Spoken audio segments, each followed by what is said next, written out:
So the wait is over. The Microsoft conference has come and gone, and now it is judgment time. So when I look at this conference, I think you got to look at it two different ways. You can rate the conference for gamers, and then you can rate the conference for Microsoft because it was Microsoft's briefing. So the conference had a ton here, but there was also a ton here that wasn't exclusive to Xbox, so I'm going to address both. First off, overall, this conference had AAA game after AAA game, game trailer after game trailer. It's just what you expect and want with an E3 conference. I think it was a fantastic show for gamers. If you love games, there was something likely here that piqued your interest. And likely, it was probably multiple things that piqued your interest if you're like me. I thought the pacing was great, the titles were huge. Overall, it was a great conference, I thought, for gaming. Some of the games that stood out for me were pretty much all the major ones. I mean, Cyberpunk 2077, Dying Light 2 looked great. I was a fan of the first one, so I'm definitely going to get that. Just Cause 4, Division 2 reminded us that nobody talks like that when we're actually playing a multiplayer game. Devil May Cry 5, Shadow of the Tomb Raider, Kingdom Hearts 3, Metro Exodus, Fallout 76, Shadows Die Twice. There were just a ton of great heavy hitters that were shown off, and probably a lot of people are wondering, if they're going to have to get a second job to afford all those major titles. And also fans who have been asking and begging Microsoft to bring some Japanese titles to the Xbox. I think they're going to walk away from this conference extremely happy because there were a ton of Japanese multiplats also going to be making their way to the Xbox. But again, let's remember, this is the Microsoft conference. And the main point, I believe, for publishers is for them to come in and sell you on their brand, to keep the people who's invested in Xbox happy and talk to those people who haven't jumped on Xbox and get them to invest in the system. And so one of the biggest complaints that you hear when people are talking about Microsoft is that they say, Microsoft needs to do more than just bring Halo, Gears, and Forza to the table. And if you're one of those people, then this conference probably didn't sell you on an Xbox because the biggest announcements were a new Halo, Gears, and Forza. And all of those games really were rumored to be coming before the conference even got started. So they were all games that everybody was already kind of expecting.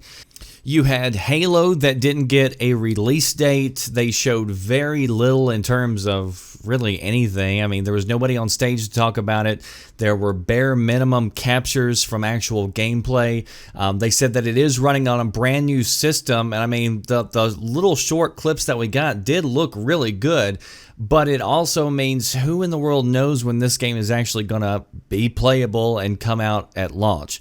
And it would not surprise me in the slightest if this does not come out until the next Xbox launches. Now, you did have Gears, a new Gears game that looked good. It's coming out in 2019, so that's good.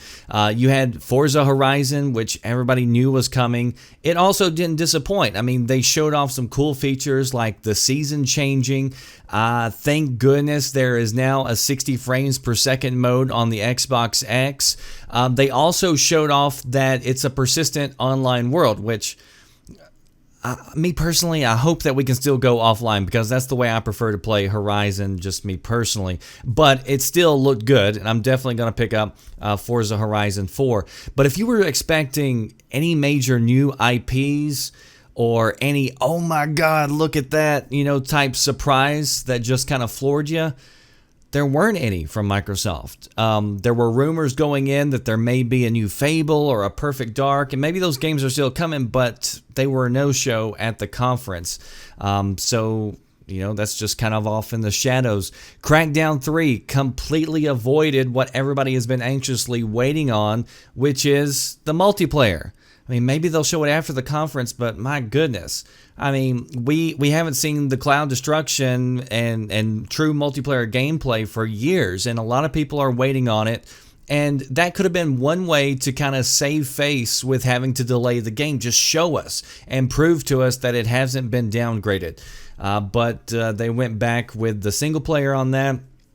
Battletoads, no idea what that's going to look like, but likely not a AAA experience. And then you had Cuphead and Ori 2, which rounded it out. Good games, but I mean, they're not what people really, watch the conference for, to be honest. Probably the biggest surprise announcement wasn't with games, but it was the fact that Microsoft is making a commitment to games to invest in more first-party studios. They pretty much said, we realize that exclusives is why a lot of you have been with us for years, and they promised that they're going to invest heavily in first-party studios and exclusives going forward. And they announced that they have acquired 5 new studios. So you had State of Decay creators, Undead Labs, you had Forza Horizon creators, Playground Games, Hellblade creator, Ninja Theory, and We Happy Few creators, Compulsion Games.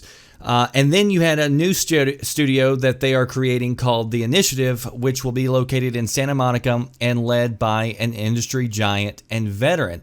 So there's a lot of reasons to be excited for the future of Xbox. And all of those, I think, are great announcements for Microsoft, because that's what fans have been wanting. Because after you hear about cancellations over and over, you hear about studios shutting down, you want peace of mind that the company that you've invested in is going to continue to invest in what product that you own. You want to make sure that Microsoft is committed long-term to the brand, and I think this announcement certainly puts those minds at ease. I think the future for Xbox looks pretty good. Microsoft knows that they've got an exclusive problem. They know that they had to address it. And I think announcing that you've just acquired 5 new studios, I think it does that. But at the same time, while I think it's great news for Microsoft and the Xbox brand, I also can't help but wonder, why weren't these moves made back in 2015, 2016? Why are they just now happening in 2018? And it's like it doesn't address the near-term problem that Microsoft has. But I think what they're doing is they're laying the foundation, and they're going to set themselves up for success in the future with the next Xbox. But again, I don't think it solves their immediate problem.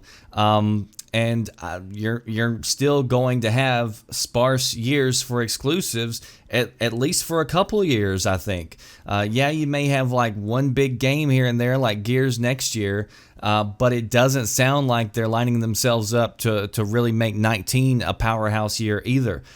Phil ended the conference by letting people know that they were already working on the next Xbox console that's going to be coming out. So, I mean, it feels like they were basically setting themselves up and kind of laying out the path to say, hey, we're just going to survive here for the next little while, and then we're really preparing to go at it hard on the next generation Xbox. And maybe they've pretty much just conceded this particular generation, and they're looking forward to the next one. So overall, I think it was a great conference for gamers. I give it like an A+. I think it was a reassuring conference for the future of Xbox.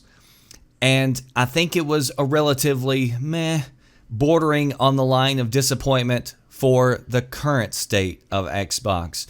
I don't think many people watching this are going to be pushed to go over the fence to go pick up and invest in the Xbox brand if they weren't already. If you already like Forza, Gears, and Halo, you likely already have a system.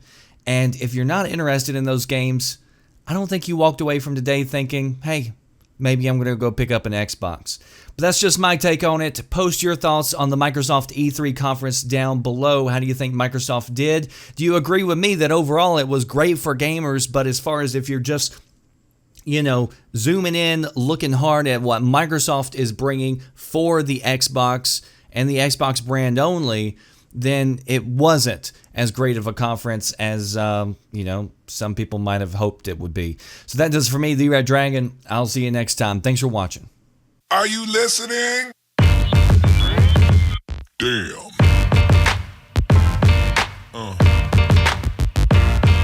Yeah.